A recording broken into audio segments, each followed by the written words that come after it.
rAVe Radio. With rants and raves, you'll be okay. And today is your lucky day. It is rants and raves with Gary K.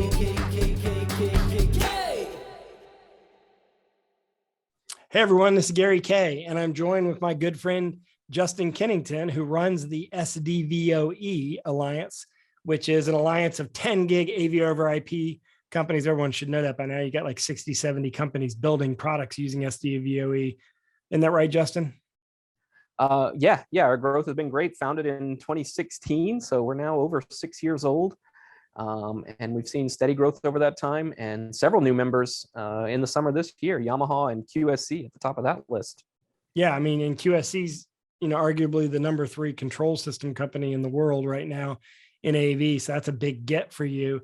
I asked you on for this rants and raves because there's sort of a misconception out there by a chunk of people. And in fact, it was highlighted this past weekend on when a AV in the AM tweet went out from Corey Hine. He was showing it on the screen here now. It says, love SDVoE IPMX. We'll talk about IPMX in just a second. SDVoE is so close, but lack of open control setup interface API means I can't use 2 different branded SDVoE systems together, which defeats the open standard in my view. Why lock them away from each other if they could be compatible? I look at that and I'm like, wow, this is exactly wrong. His perception, his or hers perception is inaccurate. In fact, you do have open APIs. And in fact, your products are interoperable and you can use one person's transmitter with a different person's receiver. I'm trying to figure out, I know you've been screaming this for many years since the beginning. I'm trying to figure out, what's gone wrong there. Why does Cody have that feeling? Well, I'm not gonna pick on anybody who took the time to tweet about us, because yeah, we've been screaming about it for 6 years. But you know what? A lot of people have been screaming about a lot of things. It's hard to listen and understand every one of them sometimes. But I'll scream it one more time that all of the SDVoE transmitters, receivers, all of those endpoints out on the market are compatible with one another, and that compatibility is all mapped through the SDVoE API that is central and that is common to all of them. And here's the best part, that you can go download yourself from the SDVoE Academy. It's totally free for you to use. The license even allows you to build your own software and sell it if you want to on top of the SDVoE API, so that you could write software compatible with 50 plus different members' products.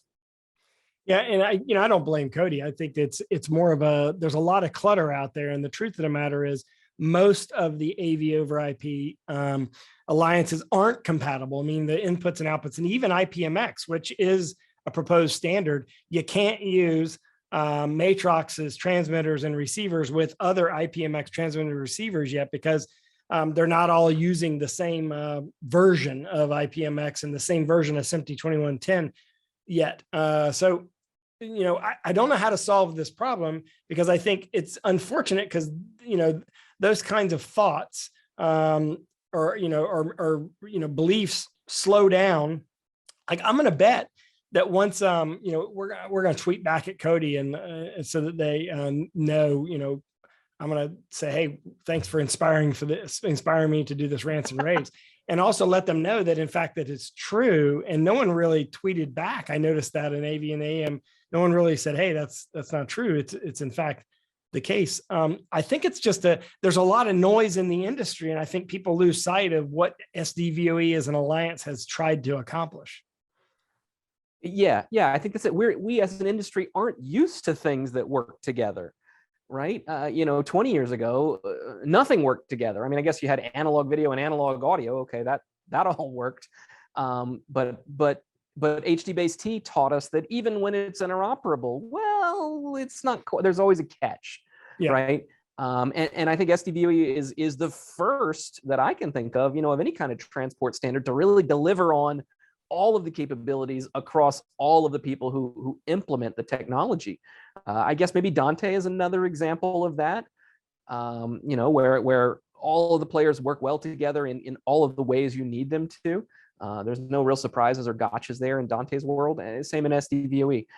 So it's too rare in the AV industry, and it's new, but it's true that that's what we've built, is a system where the products work together. It's possible, somebody may have heard the wrong thing. There are a few key features in our technology stack. Actually, there's one that I can think of that could confuse someone if they heard about it the wrong way. Every single manufacturer is provided with a specific ID that goes into their hardware, so that a piece of software can query it and can say, who are you? Right. And it will say, I'm a ZV, I'm a Christie, I'm an IDK, I'm a black box, whatever it is. And that hardware ID is pretty locked down. You can't fake it, at least not very easily. You can imagine that being true. Now it's possible if I write my software and I say, well, I like ZV endpoints and I'm only going to write software for ZV endpoints. Well, I could write software that will query the devices. We'll see, oh, DVI gear? No, I don't work with you. The software could do that. And there's a reason for that, right? If a manufacturer in our ecosystem built a business model where they wanted to charge a relatively high price for the hardware and a relatively low price, or maybe free for the software that they put tons of investment into, what you could do without that feature is go get their free awesome software and then buy the cheapest hardware you can find. And now that manufacturer loses out. If they want to say, no, our software is built to go with our hardware only, they can do that. But if you think about it the other way, anyone who writes a piece of software is able to control any hardware manufacturer, no matter what. There's nothing the hardware manufacturer can do to block software. It's only that software could ignore certain hardware if it wants to. Yeah, I think the other application for that would be if somebody wanted to build a custom AV over IP system for a very highly secure environment, and the hardware piece is guaranteed that security. That would be a way around. That'd be an application. But yeah, I thought it was a great opportunity to sort of educate the market. I think that this is probably not one person thinks this. I suspect hundreds of, if not thousands of people may have that misconception that there is not interoperability. You can learn more at the SDVoE Academy. If you go to SDVoEalliance.org, you can find more at the SDVoE Academy. There's a great education there. And I appreciate you just jumping on with me just to clarify this, Justin. I appreciate it. No problem. Fun to be here. And thanks for watching. Thanks for listening to my daily rants and raves. rAVe Radio with Rants and